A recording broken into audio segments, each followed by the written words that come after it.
आतापर्यंत आपण single S H M consider करत होतो. सिंगल एस एच एमचं मिनिंग काय की एखाद्या पार्टिकलवरती फक्त एकच पिरियॉडिक फोर्स किंवा एकच रिस्टोरिंग फोर्स जर काम करत असेल तर तो पार्टिकल कसा एस एच एम परफॉर्म करेल, त्याची डिस्प्लेसमेंट, वेलॉसिटी, ॲक्सिलरेशन, एनर्जी या सगळ्याचे एक्सप्रेशन्स आपण डिराईव्ह केले.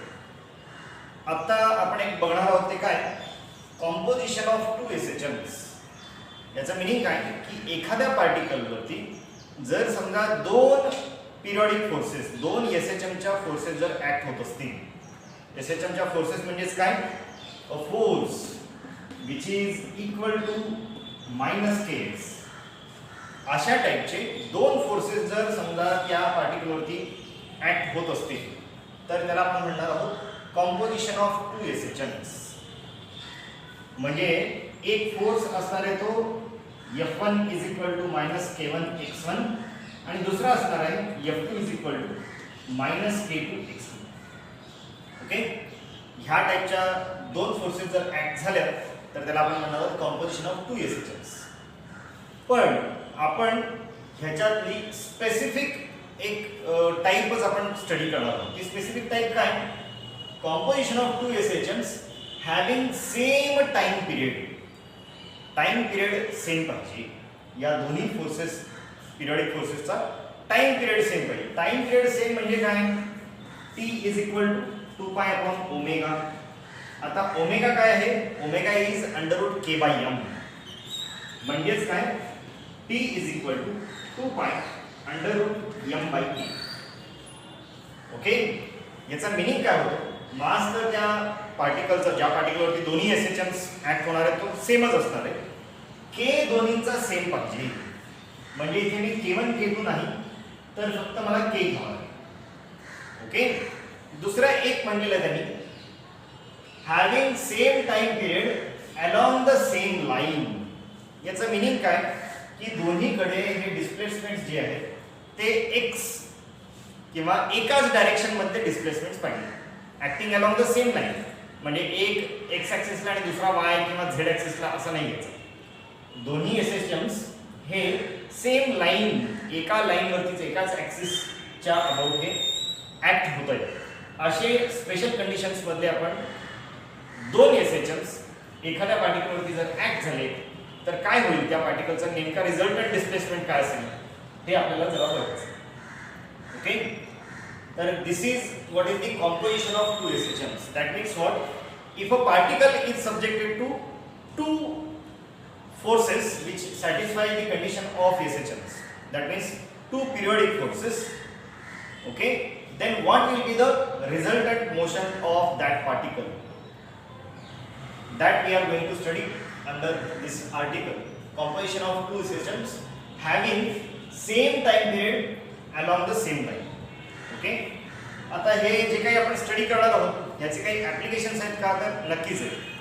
तुम्ही मेकॅनिक्समध्ये जर बघितलं तर पुढच्या काही चॅप्टर्समध्ये वेव्ह मोशन आणि स्टेशनरी वेव्हजमध्ये तुम्हाला बीट्स, फॉर्मेशन ऑफ बीट्स जे साऊंड वेव्हजमध्ये आपण बघणार आहोत, फॉर्मेशन ऑफ स्टेशनरी वेव्हज जे आपण साऊंड वेव्हजमध्ये पण आणि वेव्हज ऑन स्ट्रिंगवरती सुद्धा पाहू शकतो.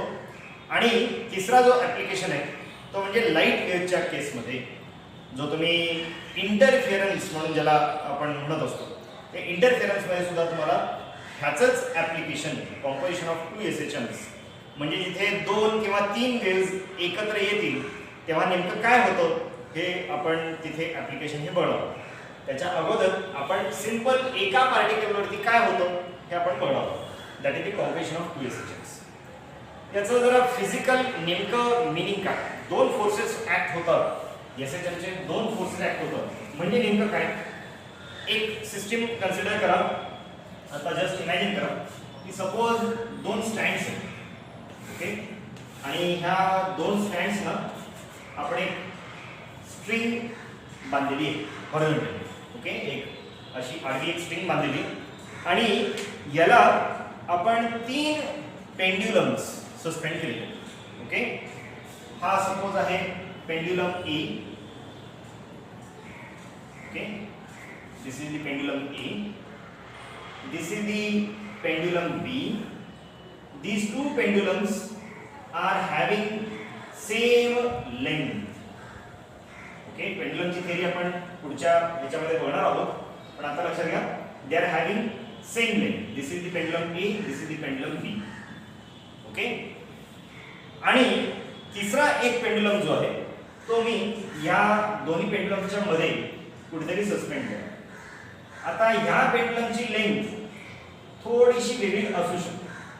तुम्ही सेम घेतला तरी चालू शकेल किंवा थोडीशी वेगळी घेतला तरी चालेल, पण ए आणि बी ह्या पेंडुलमची लेंथ मात्र आपण सेम घेणार आहोत. लेंथ का सेम घ्यायची तर आपण पुढे बघणार आहोत. The time period of the pendulum depends on the length. आणि आपल्याला काय पाहिजे, the two SHM should have the same time period. म्हणून हे जे दोन पेंडुलम जे SHM चा फोर्स ह्या पेंडुलम वरती, पेंडुलम सी वरती हे जे दोन पेंडुलम फोर्स लावणार आहेत या दोन्हींचा टाइम पिरियड मला सेम पाहिजे. ओके, तर ही सिस्टीम काय काय आहे, दोन स्ट्रँड्स आहेत, याला एक हॉरिझॉन्टल थ्रेड आपण एक स्ट्रिंग बांधलेली आहे आणि तीन पेंडुलम आपण सस्पेंड केलेले.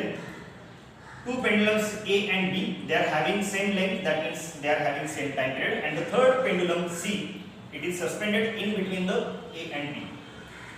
Now if you oscillate A and B, okay, suppose if you give the oscillations to A and B, then automatically the oscillating energy of A and B, it is given to the C, and after some time C will start oscillating.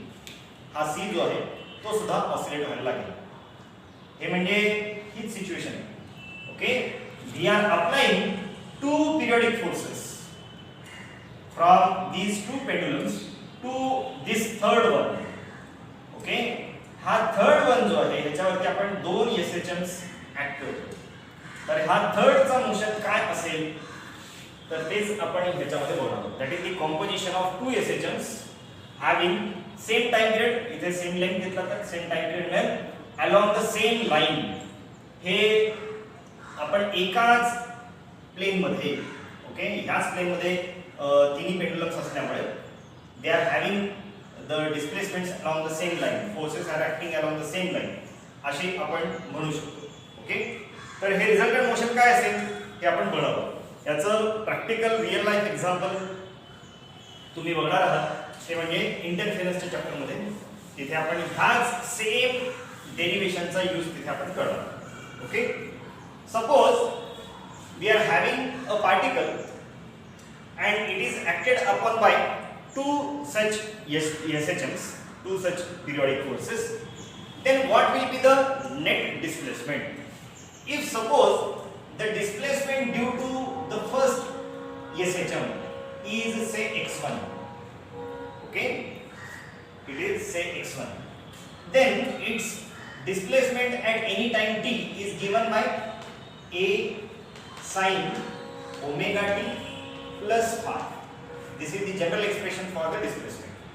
Okay, now we are going to consider the two SHMs such that they are having same time period, that means omega is same but having different amplitude and different initial phase. Okay, different amplitude and different initial phases. That's why I will write the displacement x1 which is due to the first periodic force as x1 is equal to a1 sin omega t plus phi 1, and displacement due to the second periodic force as a2 sin omega t plus phi. Okay, पहिले हे दोन equations आपल्याला नीट लिहिता यायला पाहिजे. Okay, आणि हे लिहिण्यासाठी लक्षात घ्यायचं काय, the two SHMs R such that they are having same time period, that means same omega, different amplitude, that means a1 and a2 are different, and different initial phases phi 1 and phi 2. Okay, then the individual displacement produced by each force will be x1 and x2. हा x1 चा meaning काय तर समजा f2 जर absent असेल म्हणजे फक्त f1 present आहे, सिंगल f1 फर्स्ट फोर्स जर प्रेझेंट असेल तर तो एवढा डिस्प्लेसमेंट प्रोड्यूस केला असता त्यांनी. ओके. फर्स्ट फोर्स ॲब्सेंट आणि सेकंड फोर्स जर प्रेझेंट असला असता, फक्त सेकंड फोर्स, तर त्यांनी एवढा डिस्प्लेसमेंट प्रोड्यूस केला असता. x2 would have been a2 sin omega t plus phi. Now if both f1 and f2 दोन्ही पिरियडिक फोर्सेस जर प्रेझेंट असतील तर नेट डिस्प्लेसमेंट किती असेल? तर net displacement is the vector sum of the displacement produced by the two. Okay, याला आपण पुढे म्हणणार आहोत superposition principle. Okay, what that superposition principle will tell you. If two periodic forces are acting, if two SHMs are acting on a particle, then the resultant, that means net displacement of the particle, is the vector sum of the displacements produced by the individual forces. Individual forces मुळे जे काही displacements असतील म्हणजे काय x1 आणि x2 यांचा vector sum घ्यायचा. Okay, so the resultant displacement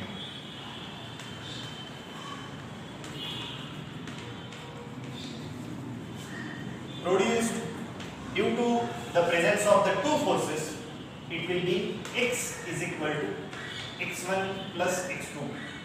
okay, आता मी स्टेटमेंट म्हणत असताना म्हणतोय काय वेक्टर समेशन, पण लिहिताना मी फक्त x is equal to x1 plus x2 असाच लिहितोय. तुम्ही म्हणाले याच्यावरती बार पाहिजे.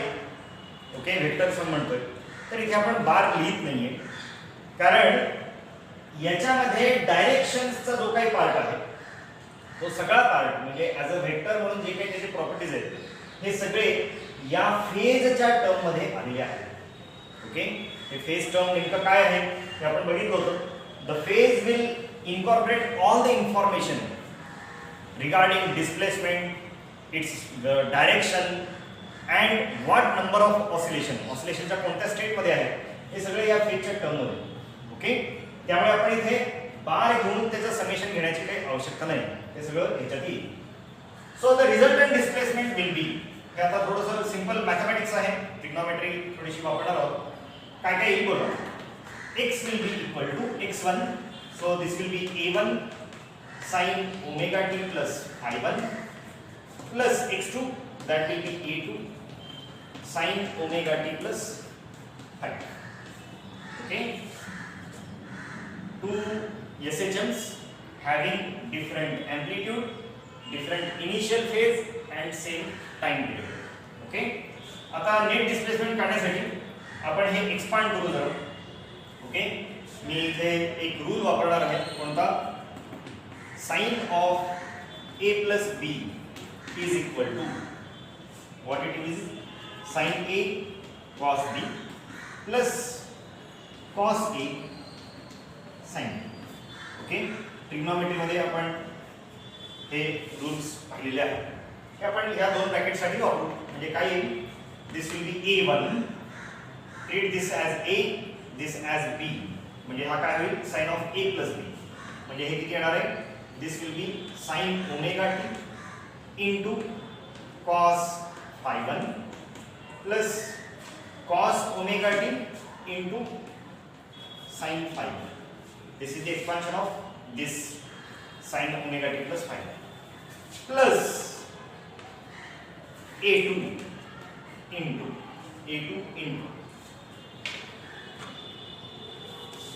sin of omega t plus phi2, म्हणजे पुन्हा हा a आणि हा b, म्हणजे किती येणार आहे, this will be sin omega t cos phi2 plus cos omega t sin phi2. Okay, थोडेसे जस्ट मल्टिप्लिकेशन्स करू आणि सिमिलर टर्म्स आपल्याला कलेक्ट करता येतील काय बघूया.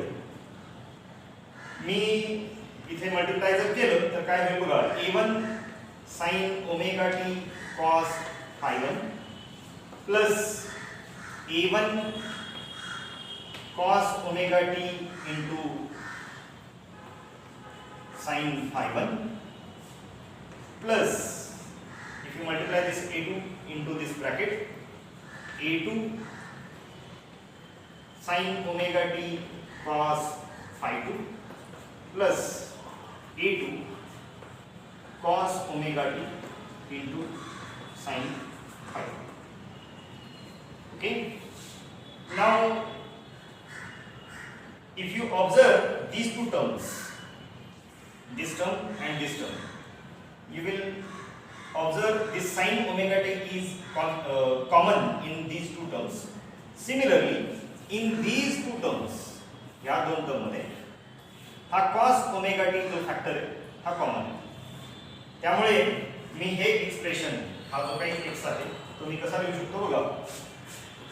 Therefore, this x will be equal to, taking sin omega t common in these two terms, okay, it will be a1 cos phi 1 या term मध्ये, आणि इथे काय असणार आहे, it will be a2 cos phi 2. Okay, फक्त sin omega t common काढणार. तसं इथे मी काय कॉमन करणार आहे, cos omega t. So this will be plus cos omega t, इथे उरणार काय, a1 sin phi 1 प्लस इथे काय होणार आहे, a2 sin phi 2. ओके, नीट हे बघा काय काय कॉमन काढलं आपण ह्या दोन टर्म मध्ये sin ओमेगा t आणि ह्या दोन टर्म मध्ये cos ओमेगा t. तर असं आपल्याला एक्सप्रेशन मिळेल. Now I will substitute. Substitution काय करतोय बघा, खूप अवघड नाही आहे. सिमिलर टर्म्स साठी आपण सबस्टिट्यूशन करणार आहोत. काय, a1 sin phi 1 plus a2 sin phi 2. I will substitute this bracket as r sin delta, and I will substitute this bracket, that is a1 cos phi 1 plus a2 cos phi 2 as r cos delta. Okay, काय substitute केलं आपण, this bracket which involves a1 a2 and sin terms, sin phi 1 sin phi 2. तिथे आपण काय केलंय, r म्हणजे ह्या एम्प्लिट्यूड्सना replace करणारा एक सिंगल एम्प्लिट्यूड घेतल्यासारखं, आणि ह्या साइन ऑफ इनिशियल फेजेसला रिप्लेस करणारा एक साइन ऑफ डेल्टा म्हणताय. यांना काय म्हणायचं आपण ते नंतर बघू. तसंच इथे cos चा टर्म आहे म्हणून मी याला काय केलंय, r cos डेल्टा असं सबस्टिट्यूट करतोय. असं करू शकतो का, तर करू शकतो आपण सबस्टिट्यूशन, आणि त्याच्यावरनं नंतर आपण हे r आणि डेल्टा या a1 आणि phi 1 a1 a2 phi 1 phi 2 च्या टर्म्स मध्ये आपण काढू शकतो. Therefore, if you substitute these two in this equation, what you will get, x is equal to sin omega t, this bracket which involves cos term, it will be replaced by r cos delta plus cos omega t into this bracket will be replaced by this one, that is r sin delta. Okay, in these two terms we are having r as common, so I can write it as r sin omega t cos delta plus cos omega t sin delta. So this is equal to, what is this bracket, this is like this one, sin of a plus b is equal to sin a cos b plus cos a sin b. Okay, हे बघा हे याच्याशी similar दिसतो. Omega T च्या ठिकाणी a आणि delta च्या ठिकाणी b. sin omega T cos delta plus cos omega T sin delta.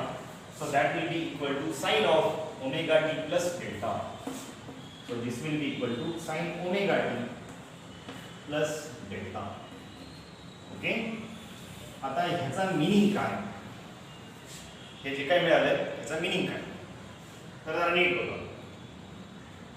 This is nothing but an equation of displacement in a single SHM. Okay, आपल्याला माहिती आहे सिंगल SHM मध्ये displacement काय असते, x is equal to a sin omega t plus phi. बरोबर, आपले इथे तर दोन SHMs आहेत. ओके, दोन SHM च्या डिस्प्लेसमेंट्स आहेत, आणि आपण ह्या पद्धतीने त्याचे डिस्प्लेसमेंट्स पण लिहिलेले होते. पण हे दोन्ही जर आपण ऍडिशन केलं, vector addition by superposition principle, तर मला काय मिळतोय, ह्या टाइपचं इक्वेशन मिळतोय. म्हणजेच काय, the composition of two SHMs is like a single SHM. दोन एसएचएम जरी ऍक्ट होत असतील तरी त्याचा रिझल्टंट कसा असणार आहे, it will be like a single SHM with amplitude R. Okay, A1 A2 एम्प्लिट्यूडच्या ऐवजी काहीतरी एक resultant amplitude R with initial phase delta.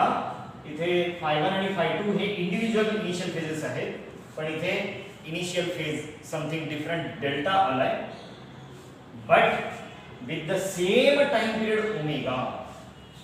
Same time period omega म्हणजे दोन पिरियडिक फोर्सेस आपण लावल्या, त्यांचा टाइम पिरियड सेम आहे, तर रिझल्टंट मोशनचा सुद्धा टाइम पिरियड बदलत नाही. तो रिझल्टंट जो काही कॉम्पोजिशन ऑफ टू एसएचएमचा रिझल्टंट असणार आहे त्याची फ्रिक्वेन्सी, त्याची टाइम पिरियड ही इंडिव्हिज्युअल फोर्सेसच्या फ्रिक्वेन्सी आणि टाइम पिरियड एवढीच असते. ओके, ती बदलत नाही. आता हा आर म्हणजे नेमका काय, this are we call it as resultant amplitude. Okay, here this R is called resultant amplitude.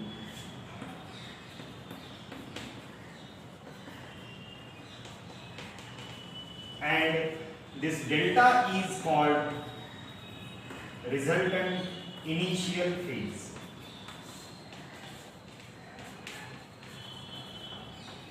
Okay, that is the resultant initial phase. याचा थोडक्यात मीनिंग काय झाला बघा. If a particle is subjected to two SHMs having same period acting along the same line, same लाईनला act होत आहेत म्हणूनच आपण x घेतलेला आहे, x y नाही घेतलाय. ओके, किंवा x z किंवा y z असं नाही घेतलं, दोन्ही x च घेतलंय. They are acting along the same line. So if a particle is subjected to two SHMs having same time period along the same line, then the resultant motion of the particle is also an SHM. Resultant motion सुद्धा एक SHM असणार आहे with the same time period as that of the individual, but with some different resultant amplitude and with some different resultant initial phase. Okay, आता हे नेमकं resultant amplitude किती असणार आहे, रिझल्टंट इनिशियल फेज किती असणार आहे हे आपण काढू शकतो. त्याच्यासाठी suppose this is say equation 1, say this is equation number 2, say these substitutions are 3 and 4. Okay, तर आता रिझल्टंट डिस्प्लेसमेंट किती असणार आहे आणि सॉरी रिझल्टंट एम्प्लिट्यूड किती असणार आहे आणि रिझल्टंट इनिशियल फेज किती असेल ते आपण जरा काढू. First of all find out this resultant amplitude. That resultant amplitude is R. To find out this resultant amplitude, what I will do, square this 3 and 4, equation 3 and 4, and add them. Okay, squaring and adding equation 3 and 4. Okay, LHS आणि RHS दोन्ही square करा आणि add करा. काय येईल बघा, फक्त मी terms जरा कुठे लिहितोय, तिकडे RHS ला आहे ते LHS ला लिहितोय आणि LHS चे RHS ला लिहितोय.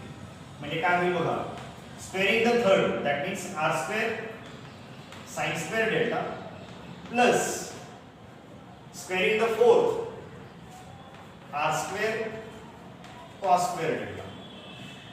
ओके, त्यांचे हे RHS मी स्क्वेअर केले आणि ऍड केले, फक्त मी ते LHS लिहिले. This will be equal to square of this one that is A1 sin phi1 plus A2 sin phi2 bracket square plus square this one A1 cos phi1 plus A2 cos phi2 bracket square. LHS चा खूप simple असणार आहे. This will be R square. You can take common from these two terms. What remains is sin square delta plus cos square delta will be equal to. Now to simplify this, we have to expand this bracket. हा म्हणजे काय झाला a plus b bracket square. a plus b bracket square is a square plus 2ab plus b square. म्हणजे इथे काय येणार, it will be a1 square sin square phi 1 plus हे a square झालं, नंतर 2ab 2 a1 sin phi 1 into a2 sin phi 2 plus b square म्हणजे काय a2 square sin square phi 2. Okay, हा पहिला ब्रॅकेट आपण एक्सपांड करू प्लस दूसरा ब्रॅकेट एक्सपांड करू a square plus 2ab plus b square. So this will be a1 square cos square phi 1 plus 2a1 cos phi 1 a2 cos phi 2 plus a2 square cos square phi 2. Okay, now to simplify further, we will use simple relation sin square delta plus cos square delta. What it will be? It will be 1. Okay, sin square theta plus cos square theta is 1. Similarly, if you take a1 square common in these two terms, या दोन term मधनं a1 square जर common केट काढला, काय येईल a1 square इथे काय होणार आहे sin square phi 1 plus इथे काय होणार आहे cos square phi. Okay, plus ह्या याच्यातून काय कॉमन काढता येईल बघा जरा, याच्यामधनं काय कॉमन काढता येईल 2a1 a2 2a1 a2. So I will write it as 2a1 a2. What remains is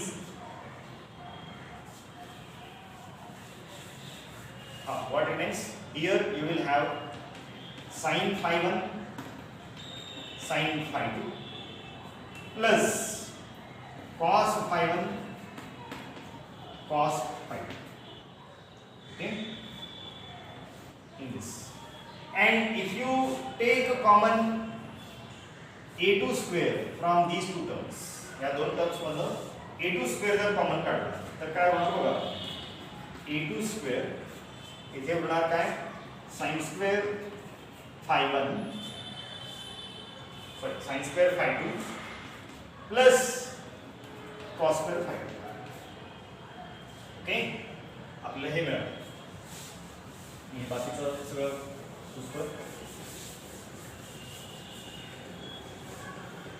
So once again use the same sin square theta plus cos square theta, sin square phi 1 plus cos square phi 1, it will be 1. So this will be a1 square into 1 plus 2 a1 a2 into what will be this bracket.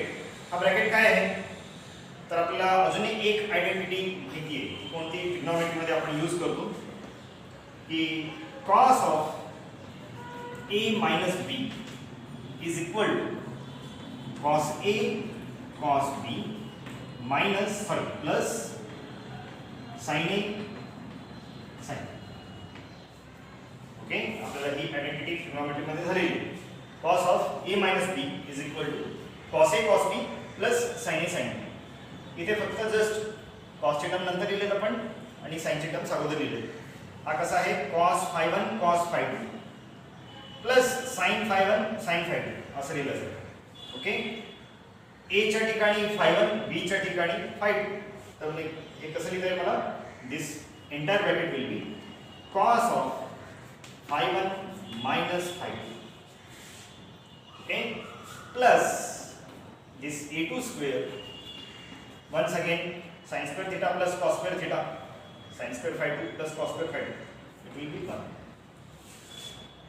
So a1 square plus a2 square plus 2a1 a2 cos of phi 1 minus phi 2.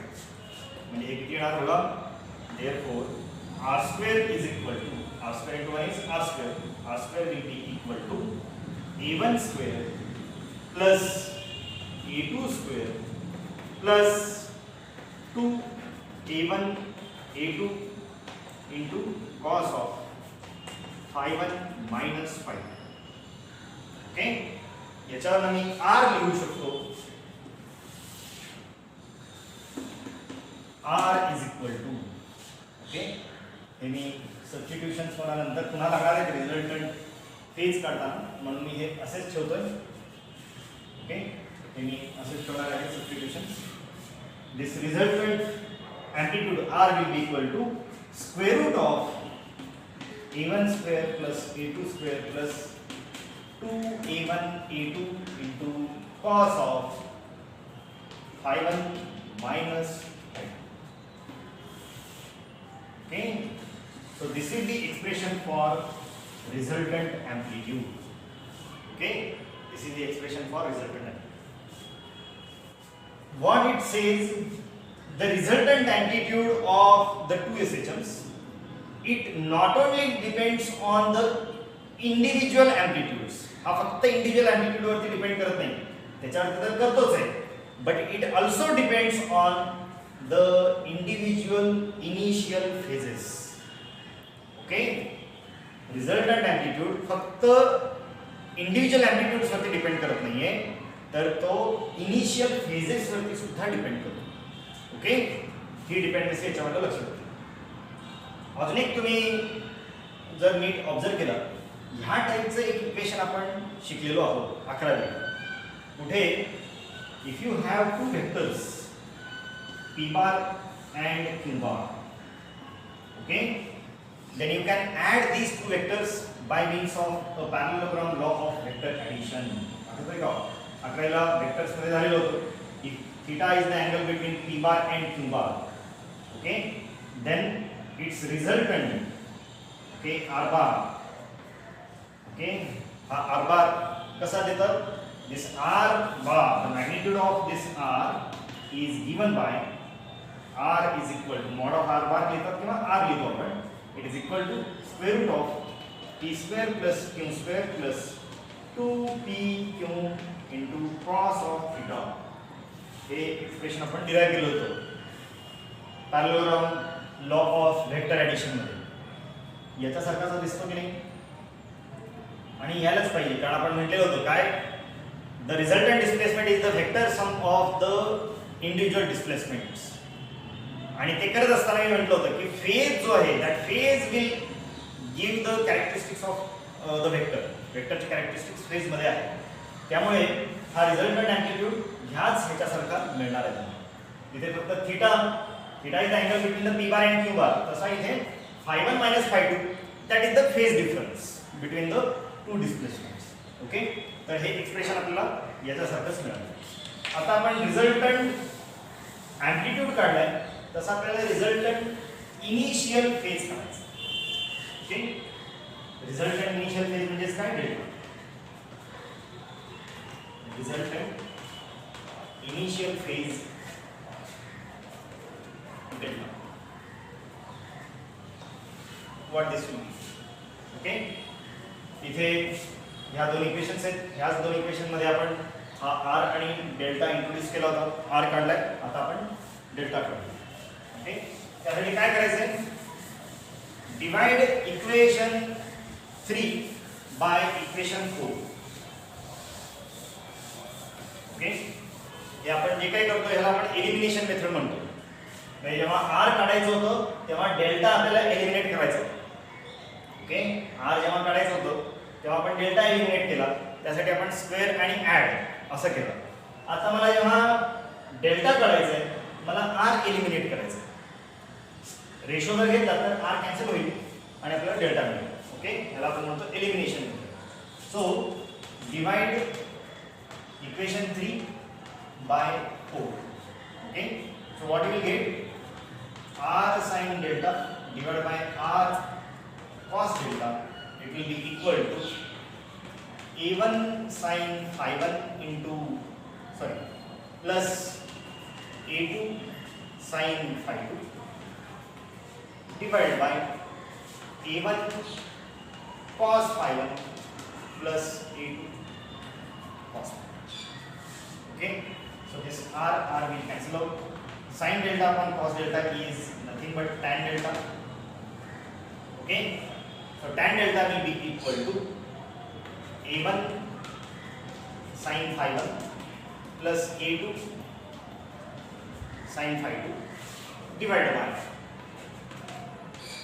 a1 cos phi 1 plus a2 cos phi 2. Therefore, delta, that is the resultant initial phase, will be equal to tan inverse of this entire, that is a1 sin phi 1 plus a2 sin phi 2 divided by a1 cos phi 1 plus a2 cos phi 2. So this is the expression for the resultant initial phase. Okay, what this expression will tell you? The resultant initial phase not only depends on the individual initial phases, but also depends on the initial amplitudes, individual amplitudes. Okay, जसं इथे मी म्हटलं होतं, resultant amplitude not only depends on individual amplitudes but also depends on individual initial phases. Similarly, resultant initial phase not only depends on individual amplitudes but also depends on individual initial phases. Okay, this is the expression for resultant initial phase. Okay, याचे काही special cases आपण पाहू शकतो. त्या special cases काय, तर समजा ह्या alpha 1 minus alpha 2, alpha 1 minus alpha 2 म्हणजे हा फेज डिफरन्स, हे काही त्याच्या आपण स्पेशल केसेस जर कन्सिडर केल्या तर काय होईल. ओके, त्यासाठी r चा एक्सप्रेशन तो आपल्याला वापरावा लागेल. आपण डेल्टा प्रत्येक वेळी काढणार नाही, आपण फक्त r च काढणार आहोत, रिझल्टंट अँप्लिट्यूड, आणि नेमकं काय होतं ते बघू. Okay, few special cases.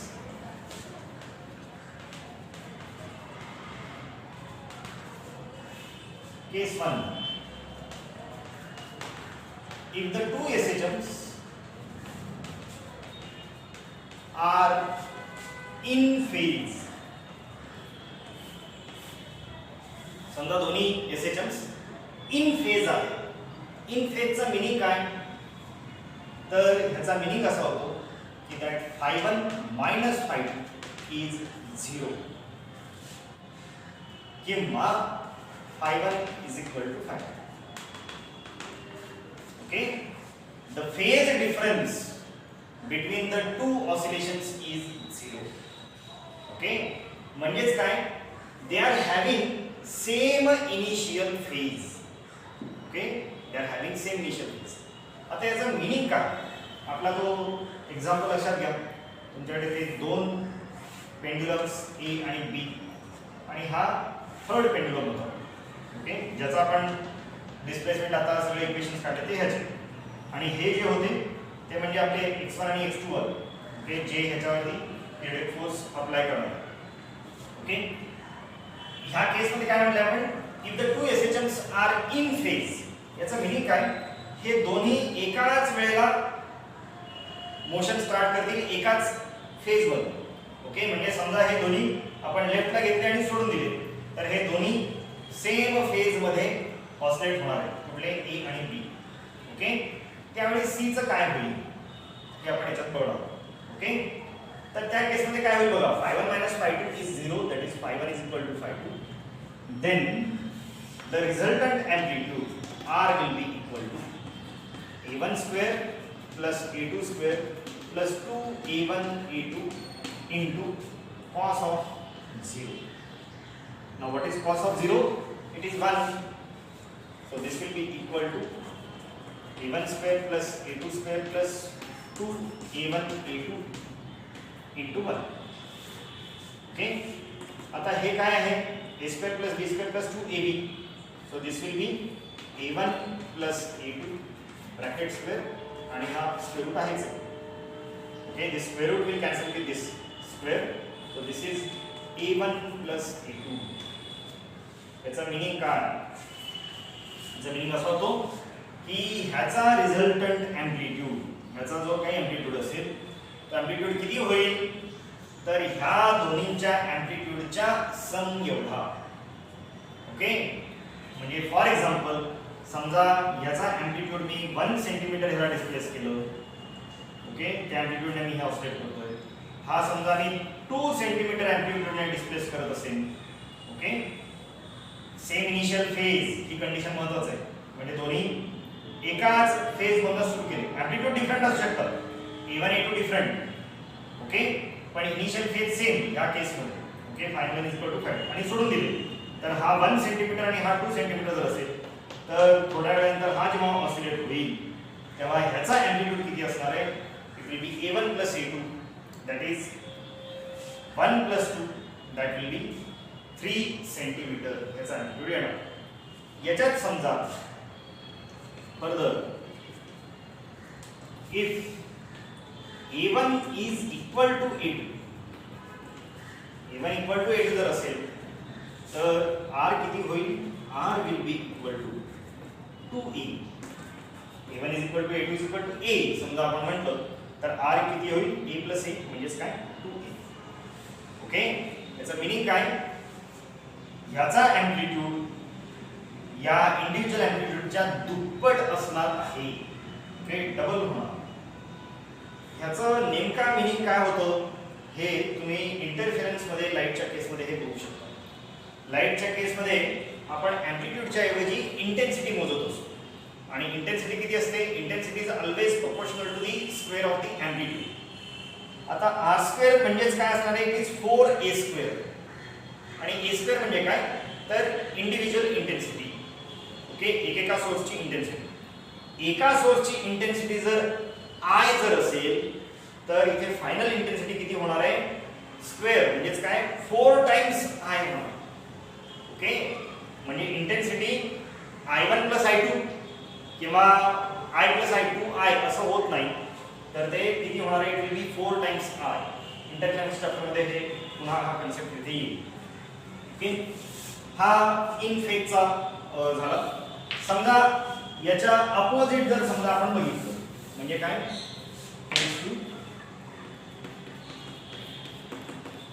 that is if two SHMs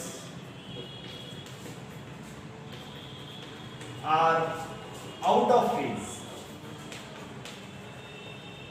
Okay, out of phase. Out of phase चा meaning काय, out of phase चा meaning होतो this phase difference phi1 minus phi2 is pi radian. pi radian म्हणजे काय, 180 degree. Okay, याचा meaning काय होतो, तर फिजिकली समजा पुन्हा तेच आपण पेंडुलम कन्सिडर करतोय ए बी आणि हा आपला तिसरा पेंडुलम सी ज्याचा आपण मोशन स्टडी केला आता. ओके, आउट ऑफ फेजचा मीनिंग काय, ए चा मोशन समजा ह्या एंड म्हणजे लेफ्ट एंडने जर सुरू झाला तर बी चा मोशन राईट एंडने सुरू होईल. ओके, म्हणजे हे ह्या टाइप मध्ये ऑसिलेट होणार आहे आउट ऑफ फेज. याचा मीनिंग काय, when A is to the left, B is to the right. When A is to the right, B is to the left. Okay, ह्याप्रमाणे हे A B ऑसिलेट होणार. त्यामुळे मग C चं काय असणार, C चा रिझल्ट अँप्लिट्यूड किती होईल ते आपण काढू शकतो. Then R is equal to R चं एक्सप्रेशन काय, A1 square plus A2 square plus 2A1 A2 cos of phi1 minus phi2 cos of pi. Out of h condition म्हणजे ही. Okay, phase difference is pi, so this will be cos of pi. Now what is cos pi, cos pi is -1, so this will be square root of a1 square plus a2 square plus 2a1 a2 into -1. Cos pi is -1. So this will be equal to square root of a1 square plus a2 square minus 2a1 a2. Okay, the square root चा आत काय आहे, this is like a square plus b square minus 2ab. This is nothing but the expansion of a minus b bracket square. So this is square root of a1 minus a2 bracket square the square root and square will cancel out, so this will be a1 minus a2. म्हणजे हा जो third C pendulum जो आहे त्याची amplitude किती असणार आहे? It is the difference of the amplitude of the individual. a1 minus a2 एवढं त्याचा एम्प्लिट्यूड असेल. म्हणजे पुन्हा मी जे सांगितलं होतं की समजा हा 1 सेंटीमीटरने ऑसिलेट करतोय आणि हा 2 सेंटीमीटरने ऑसिलेट करतोय with the condition of out of phase. Okay, out of फेजची कंडिशन जर मी घेतली तर ह्याचा एम्प्लिट्यूड किती असणार आहे? It will be a1 minus a2 म्हणजे 1 मायनस 2 किंवा 2 मायनस 1 म्हणजे 1 सेंटीमीटर एम्प्लिट्यूडने हा ऑसिलेट होणार. याच्यामध्ये अजून एक further if you take a1 is equal to a2 याचप्रमाणे म्हणजे दोन्हीचे एम्प्लिट्यूड जर समजा आपण सेम ठेवले a1 is equal to a2 is equal to some say a, then what will be r? Then r is equal to 0. याचा meaning काय? हा ऑसिलेटच होणार नाही. ओके, म्हणजे हे दोन पेंडुलम्स ए बी हे जर मी सेम एम्प्लिट्यूडने पण आउट ऑफ फेज जर ऑसिलेट केले तर हा पेंडुलम ऑसिलेट होणार नाही. ओके, त्याचा एम्प्लिट्यूड किती असणार आहे? It will be 0. Okay, so this is the case of two SHMs which are acting out of phase. ओके, तर हे आहे composition of two SHMs having same time period acting along the same line on a particle. Okay, आणि मी जसं सांगितलं त्याचे applications तुम्ही main application बघणार आहात ते इंटरफेरन्सच्या चॅप्टर.